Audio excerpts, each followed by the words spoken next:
Salam sejahtera bagi saudara sekalian. Saat ini kita akan merenungkan firman Tuhan dari Roma pasal 1 ayat 8 sampai 15. Namun sebelumnya, mari kita berdoa.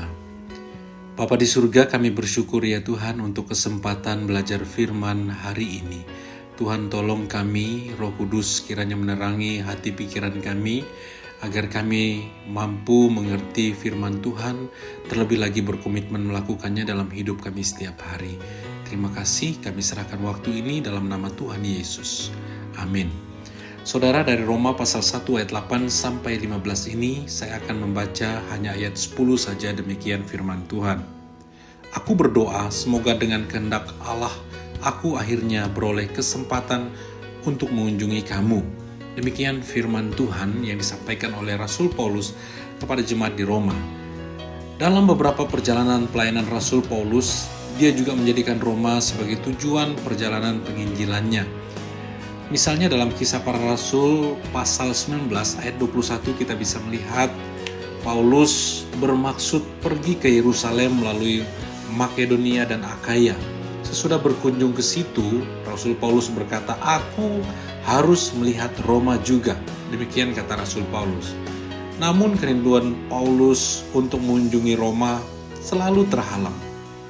Rasul Paulus ingin ke Roma dan ketemu jemaat Roma secara on-site, secara tatap muka, antara lain adalah supaya bisa melihat jemaat di sana, supaya bisa menguatkan jemaat di sana, supaya mereka saling terhibur atau bersukacita bersama.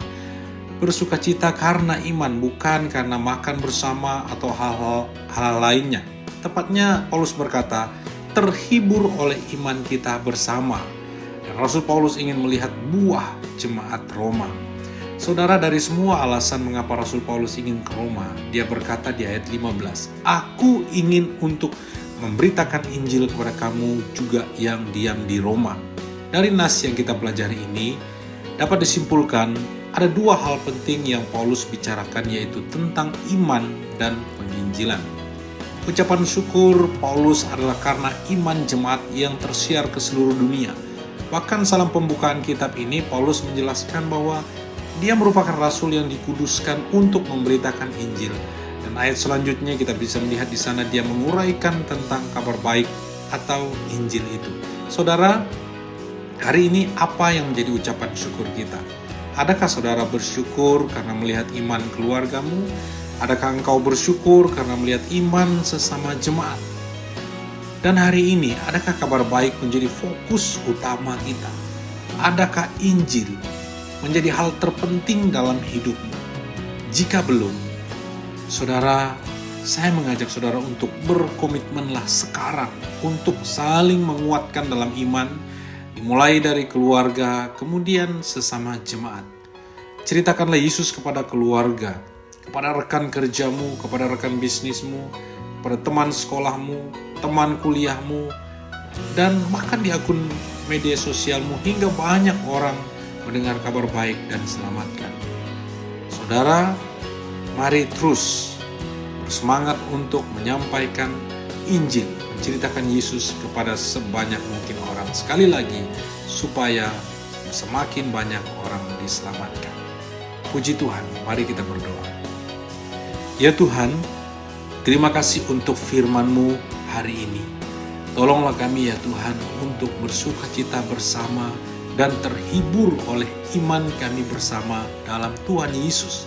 Dan mampukan kami untuk berbuah agar Engkau dimuliakan melalui hidup kami. Orang melihat Yesus dalam diri kami. Bapa, tolong kami juga untuk menjadikan penginjilan menjadi program utama, fokus utama, hal yang paling penting dalam hidup ini. Mampukan kami membicarakan Engkau kepada sebanyak mungkin orang, sehingga banyak orang diselamatkan. Terima kasih ya Tuhan. Berkati setiap orang yang mendengar firman ini. Berkati dengan kesehatan, kekayaan, kebahagiaan, dan damai sejahtera. Tuhan selalu menyertai dan menolong kami sepanjang hari ini. Terima kasih Tuhan, dalam nama Tuhan Yesus Kristus kami berdoa. Amin.